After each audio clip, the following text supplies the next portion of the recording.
ඔන්න ඉතින් ආදරණීය මගේ පුංචි පැටවුනේ. ඔයාලට ලස්සනම ලස්සන කතන්දරයක් කියලා දෙන්න තමයි මම මේ ලෑස්ති වෙන්නේ. ඉතින් ඔන්න අද කතන්දරේ ඉන්නවා ගමරාල කෙනෙක් ඉන්නවා.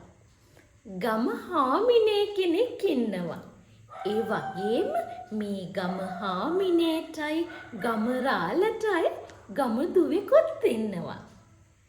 ඉතින් පුංචි පැටවුනේ මේ ගම දුව මගේ පුංචි පැටව් වගේ පුංචි දුවක් නන් නෙමෙයි.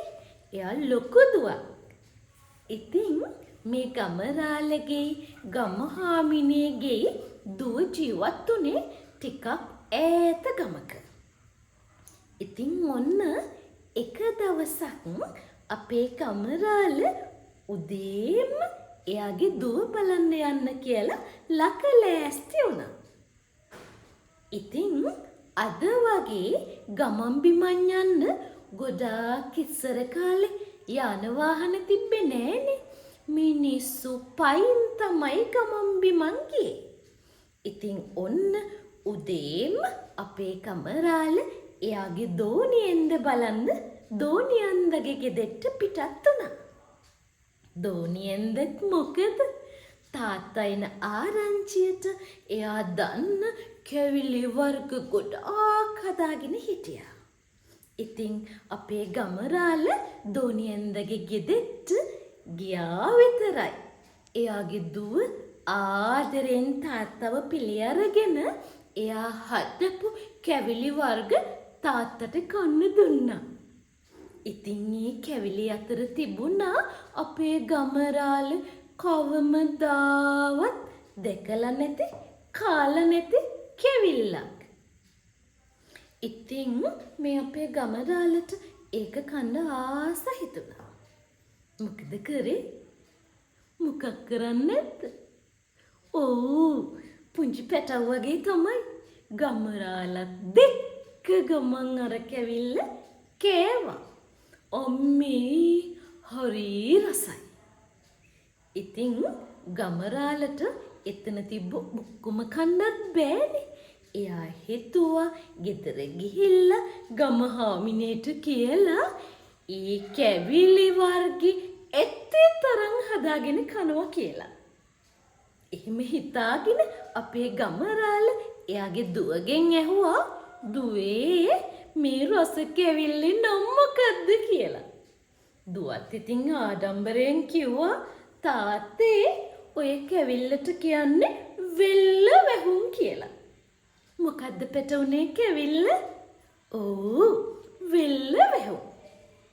ඉතින් අපේ ගමරාල වෙල්ල වැහුම් කාලා ටිකක් හවස් වීගෙන එනකොට ආයිමත් ගෙදර එන්න පිටත් වුණා. පයින්නේ යන්නේ. ඉතින් ඔන්න එයා දැන් ගෙදර එනවා. ගෙදර එන අතරේ එයා හිතේ තියාගෙන ආවේ දුව හදලා දුන්නේ කැවිල්ලේ නම. එයා හිතින් වෙල්ල වැහුම් කියා තමයි ආවේ. ඉතින් දැන් ඔන්න අපේ ගමරාල එයාගේ ගෙදර ළඟට එනකොට ටිකක් විතර රෑ වුණා. කරුවල ටිකක් විතර වැටිලා. එයා දැන් වෙල්ල වැහුම් ගැන මතක් කර එන්නේ. එයාට අමතක වුණා එයාගේ ගෙදෙට්ට ඇතුළු වෙන තැන කඩුල්ලේ ලී හරස් කරලා තියෙන්නේ කියලා. ඉතින් වෙල්ල වැහුම් සිහියෙන් එනකොට අපේ ගමරාල අර කඩුල්ලේ හැප්පිලා දඩාස් කළා එයා බිමට වැටුණා. එතකොට අර වෙල්ල වැහුම් කියන නම එයාට අමතක වෙලා කියුනේ හුටස් පටස් කියන වචනේ. එයා ඉතින් ඒ වචනේ කියාගෙන ගේ ඇතුළට ගියා. මොකද්ද වචනේ? හුටස් පටස්. එහෙම කියාගෙන ගේ ඇතුළට ගිහිල්ලා එයා ගම හාමිනේට කතා කරලා ගම හාමිනේට කිව්වා අනේ ගම හාමිනේ අපේ දෝනියෙන්ද රස කැවිල්ලක් හදලා දුන්නා. මට මේ දෙම්ම එක හදලා ඕනේ කියලා ඉල්ලුවා. ගම හාමිනෙත් ඉතින් හා කියන්න බලන්න මොනවාද දෝනියෙන්ද හදලා දුන්නේ කියලා ඇහුවා. ඉතින් ගමරාල කිව්වේ මොකද්ද දන්නවද? ගමරාල කිව්වේ මට අපේ දෝනියෙන්ද හුටස් පටස් හදලා දුන්නා කියලා. ගමහාමිනේ දැන් කල්පනා කරනවා මොනවද හොටස් පටස් කියන්නේ කියලා. මතකෙට ආවෙම නැහැ. දැන් ගමහාමිනේ කුස්සියට ගිහිල්ලත් කල්පනා කරනවා. මතක් වෙන්නෙම නැහැ.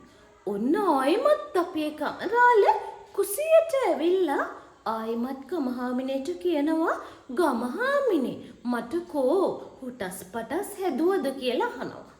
ඉතින් ගමහාමිනේට එහෙම නමක් තියෙන කැවිල්ලක් මතක් වෙන්නෙම නෑ පැටවුනේ. ඊට පස්සේ ගමහාමිනේ කල්පනා කර කර කුසියේ ඇවිදිනකොට කුසියේ තිබ්බ කුළුම්බක හැප්පිලා අපේ ගමහාමිනේ වැටෙනවා. වැටුණට පස්සේ එයාගේ මූණ නහය ඇනෙනවා කුසියේ තිබ්බ තවත් කොළුම්බක. දැන් මොකද? මූණ ඉදිමිලා නහය ලොකු වෙලා. ඔන්න ඔය අතරේ අල්ලපු ගෙදර ඉන්න ගමහාමිනේ මේ අපේ ගමරාලල ගෙදරට එනවා. ගෙදරට ඇවිල්ලා ගමහාමිනේට කතා කරනකොට ගමහාමිනේ එළියට ඇවිල්ලා කවුද මේ කියලා බලනවා. අනේ එතකොට මොකද? අපේ ගමහාමිනේගේ නහය ලොකු වෙලා මූණ ඉදිමිලා. අර අල්ලපු ගෙදර ගමහාමිනේ අහනවා මොකද ගමහාමිනේ ඔය නහය වෙල්ල වැහුමක් වගේ වෙලා තියෙන්නේ කියලා ඇහුවා. ඕක අහගෙන හිටපු ගමරාලේ තෙන්න දුවගෙන ඇවිල්ලා කියනවා අන්න හරි කැවිල්ලේ නම වෙල්ල වැහුම්. මට දැම්මම වෙල්ල වැහුම් හදලා ඕනේ කියලා ගමරාල කිව්වා. ඊට පස්සේ ඉතින් අපේ ගමහාමිනේ අම්මේ වෙල්ල වැහුම් ඉල්ලලාද මෙච්චර මට කරදර කරේ කියලා ඉතින් ඇහුවා. ඊට පස්සේ අපේ ගමහාමිනේ මොකද ඉක්මනට ගමරාලට වෙල්ල වැහුම් හදලා දුන්නා. ගමරාලත් බඩ කට පිරණකම් වෙල්ල වැහුම් කෑවා. ඔන්න ඔහොම තමයි අද කතන්දරේ මම ඉවර කරන්නේ. ඉතින් පැටවුනේ ඔයාලා අද කතන්දරයට ලස්සන නමක් පහලින් කමෙන්ට් කරගෙන යන්න. මං හෙට එන්නම්. බයි.